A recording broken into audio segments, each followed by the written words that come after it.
Hey, what's up everybody?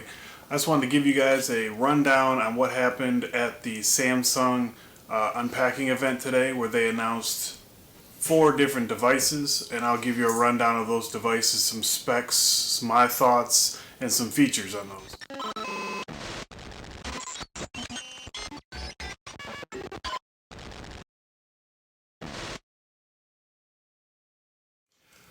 Okay, first we'll start off with the big one, the S5. I'll give you a rundown on specs, features, and then I'll give you my thoughts on each device as we go through. So we'll start off with specs on the S5. So the display is a 5.1 inch Super AMOLED display. It's 1920 by 1080. The processor is 2.5 gigahertz quad core. It's going to be running Android KitKat 4.4.2. The camera is 16 megapixel in the rear and 2 megapixel in the front. You can record ultra high def at 30 frames per second. That's 4K video. It has HDR for video and for pictures. It is IP67 certified, which means it's dust and water resistant. Not proof, but resistant. So you could be out in a rainstorm or in the rain, or drop it in a puddle and pick it back up and you'll be alright. Trade-off for that is that the ports are covered. Now, I didn't see the 3.5mm headphone jack, but I do know that there is a cover over the charging port. It has an ultra power saving mode, which is a mode that the way they described it is if you're down to 10%, say, on your battery life, you can flip on ultra power saving mode, and what it does is it turns everything on your phone to black and white, so the screen doesn't draw as much power.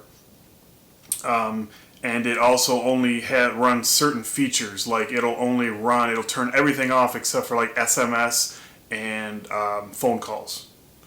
You have download booster, which is something where they use Wi-Fi and the LTE connection to get faster download speeds. There's the S Health 3.0, which is an updated S Health app that's built into the phone. You have a private mode where you can keep certain pictures, files, videos in there to where you have to use a passcode to get to it. Kids mode, where you can turn on kids mode and only certain apps will be accessed for your kids. It has Bluetooth 4.0. It has USB 3.0 for charging and data syncing, like the Note 3. Has NFC, IR blaster, pretty much the normal specs for Samsung devices nowadays. The two things that are, I think, what they're trying to set themselves apart, they have the fingerprint scanner, which, like on the Note 3, the home button looks exactly the same. So instead of like with the 5S where it's circular and you put your whole thumb on it, this one you're going to drag your thumb across it and it'll read as you swipe. Not sure how well that's going to work, but that's what they have. And also on the back next to the flash is a heart monitor. So you can actually put your finger up to it and it'll actually give you your heart rate right on the phone. It has 2 gigs of RAM. Internal memory is the normal 16 and 32 gigabyte options. Micro SD slot up to 128 gigs. Also, the battery is 2800 milliamps.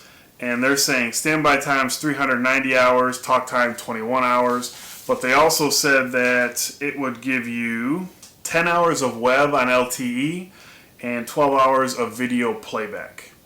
So these are my notes, chicken scratch, from the event today. So I will give you my rundown on a few things. The camera has fast autofocus. They're saying it's 0.3 seconds autofocus, which they say is the fastest on any smartphone out there today, which is pretty amazing because the camera that I have on the Note 3 is pretty slow. So they're saying that's faster. It's real-time HDR, so you don't have to wait for it to process. And it also has an option or a feature in the camera called Select Focus, where you can, like you can see here, I have a little bit of depth of field where the stuff behind me is blurry. Well, you can get that, and usually that's only something you get on a higher end DSLR or a higher end camera like the Sony RX100 Mark II, things like that. So they have it where you would tap what you want to be the subject, say me, so you would tap my face and then it would blur out the rest of it. So that's pretty cool. Okay, now the screen they're saying has an auto-enhancing screen. So they claim that it would be good in the sun because it'll adjust to whatever lighting conditions you're in. So if I'm in this room, it'll adjust to what light is here. Outside, it'll adjust for that. It also has a super dimming mode, so it gets even dimmer. They say dimmer than you've ever seen, but where you can still function. So it's easier on your eyes in a dark area, or if you want to be considerate to whoever's sitting around you in a darker area. They say the UX, not the UI, is cleaner and more vibrant. The only thing that I really saw that was different is the icons in the setting. Instead of having a settings list, you actually have icons now. That's the only thing that I saw different. I know a lot of people saw with the Unpacking release, you saw the icons like fitness and all that stuff, and they thought that maybe TouchWiz was going to get an overhaul, and that is not what happened. What happened was those icons that you see are only in the settings. Now maybe that'll change by the time it's released in April, but I don't think so. And then we'll talk about the design. I don't like it at all. I think it's not really a step up. I think they really had something with the faux leather on the back. I think that's a good feel. I think that was the way to go with the new S5, but I think they were trying to get something a little bit different, and they went with what looks to be a perforated back. And to me, it looks like an old Band-Aid, especially the gold version. But they have a blue, a gold, a white. Let's see, blue, gold, white, and black. 4 different colors.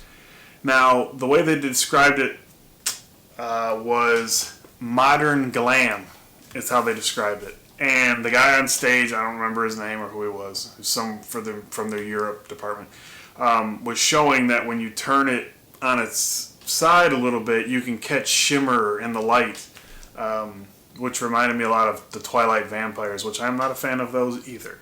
So I don't want my phone to shimmer. They didn't say that the black did that, so I'm hoping that the black is just black. And they said that there would be some designer back covers and designer flip covers that would be available, but I think we all thought that this S5 was going to be sort of a wow, but to me it was not. Like I said, the biggest things I think that they thought were game changers is the heart monitor on the back and the touch, I almost said touch ID, the fingerprint scanner on the front. So that's the S5. Overall, I'm not really impressed. I'd say But, so let's get on to the other device, the watch, which everybody knows is the Samsung Galaxy Gear. It is no longer Galaxy, it is just the Gear. And it's the Gear 2 and the Gear Neo. Now, Gear 2 being the higher end and the Neo being the lower end. We'll go through some specs, like I said. Display is the 1.63 Super AMOLED 320 by 320. 1 gig dual core processor, and this is not Android based, it's the Tizen based. If you watched my vlog from the other day, I discussed that. Now only the Galaxy 2 has a camera, the Neo does not. So the 2 has a 2 megapixel autofocusing camera that shoot high def at 720p at 30 frames per second for video. It has a heart sensor built in on the back, both versions do. So that's nice. I think that's more impressive than it being on the back of the S5. So it has a pedometer. In exercise, it has standalone modes. You can, the standalone modes are running, walking, and cycling and hiking. You can also, there's downloadable apps for sleep and stress. There's a built-in music player with Bluetooth headset and speaker. Now, they didn't really talk about this there. They said it had 4 gigs of internal storage for a music player, but I guess it has its own built-in Bluetooth. It's not just a receiver. It actually sends out the Bluetooth. So if that's it, that's pretty cool. So you don't have to have your phone on you if you're going for a run or going to work out. Personally, I don't wear a watch when I do those things either, so I don't think I would do that. I would rather have my phone off to the side and have Bluetooth headphones on. But, whatever, they're trying. It comes in charcoal black, gold brown, and wild orange. That's the Gear 2. Those are the strap options. I'll get to that in a second. The Neo is charcoal black, mocha gray, and wild orange. So brown has that rose gold. So that's for the Gear 2. It has 512 megabytes of RAM, 4 gigs of storage, like I said, and the battery life is a 300 milliamp that supposedly should last 2 to 3 days on normal and 6 days on low usage. Now, a few things that caught me during the actual conference. They said both of them have IR blasters, so you can control your TV from your watch. The heart rate monitor I discussed. 17 Galaxy devices it will be compatible with, so it won't just be for the S5 at launch like the Note 3 for the Galaxy Gear was. It's also water and dust resistant, so that's a huge plus, because the other one I got nervous if I was even by water. Now I don't think it's as powerful or as resistant as like a Pebble, but it's definitely a plus. I think that's probably the biggest thing that came out of the Gear 2 and the Gear Neo. Also, the camera, the mic, and the speaker have all moved up to the bezel. If you're familiar with the other one, it was off. The camera was off to the side. The speaker and the microphone were underneath. Well, now everything's up top. The other thing that I noticed is that there's no screws at the top. The other one had 4 screws, which never lined up exactly right, which drove me nuts. But those are gone, so it's more of a clean look. It also has a home button on it. So if you want to get back to where you were, instead of swiping down, swiping down, swiping down, you just hit home and you're back to where you were. Now, why they moved everything to the bezel is you can also, like I said, that those were the band colors, because the bands now can be changed out. They didn't say what millimeter they were, if it's something like a common size, you can get anyone on there, but they are interchangeable, and they were talking about designers coming out with different bands later on. The faces, you're going to have more faces to choose from internally. You can change your background to different colors. You can change the fonts, and you can have a picture as a background. I think that's a huge step up, the Gear 2 and the Gear Neo from the Galaxy Gear. It is something that I will definitely get. It is something that I'll definitely wear, and I think that I would enjoy wearing it. The other one didn't have much function to me. Hopefully they have more. They said they're going to release the SDK out to developers, so hopefully more things start coming into that ecosystem. They claim the ecosystem is going to be larger, but my initial impressions are it looks really good. They say it's lighter. Supposedly it's a little bit thicker and wider, but yet lighter, but I don't mind that. I don't mind a thicker, a wider watch. So we'll see how that goes. But my initial impression is thumbs up. I think it's huge steps above. But now what I was most excited about, which I didn't know I was going to be most excited about, is this next product. And that is the Samsung Gear Fit. Now, what it is a fitness band, much like, sort of like a Fitbit, where you can actually, the actual device is one thing, and then the band is just a rubberized band that you can change out, get different colors. So we'll go through a few specs first. It has a curved Super AMOLED 1.84 inch screen that, like I said, is curved, and it's a touch screen. So it's pretty cool. It's 432 by 128 resolution.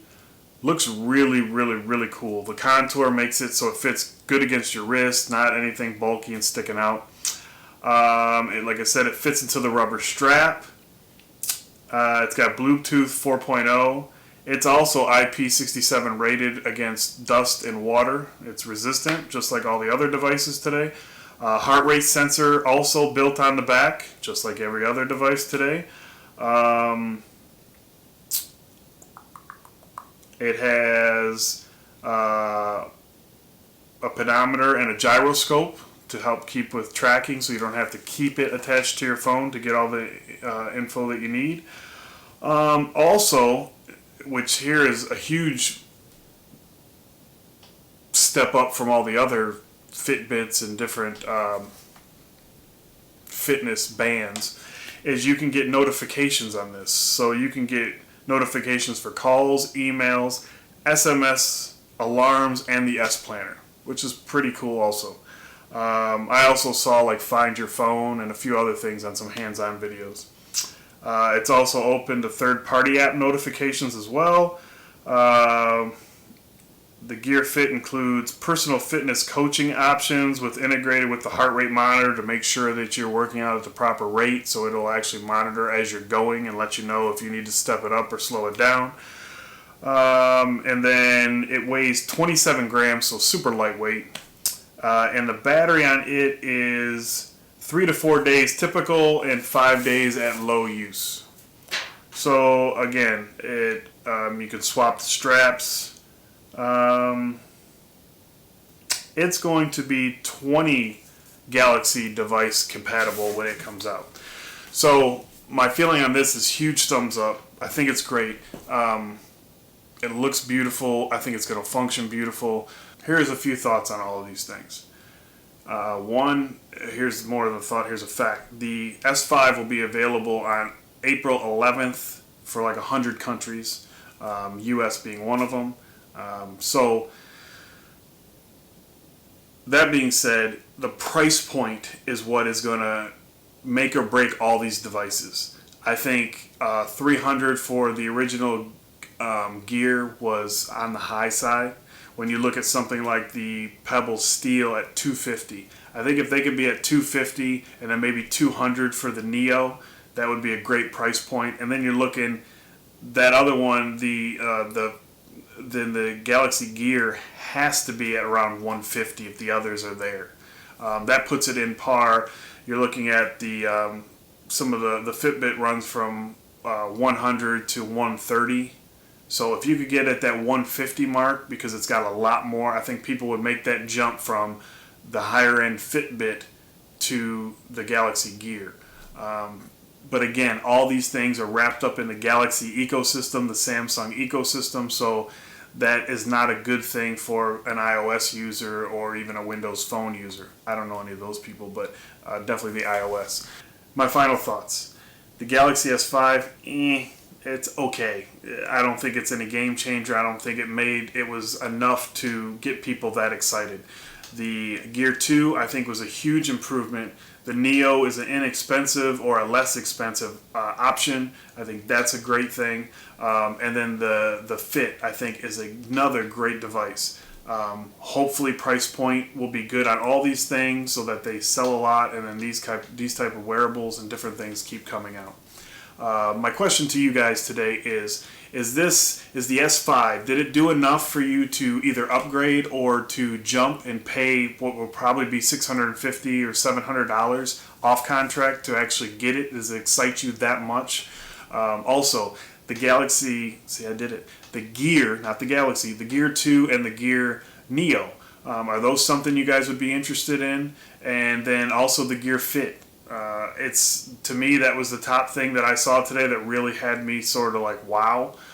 So is that something you guys would be interested in? And if you're interested in any of the devices, let me know what color you would be interested in, because there are some interesting colors.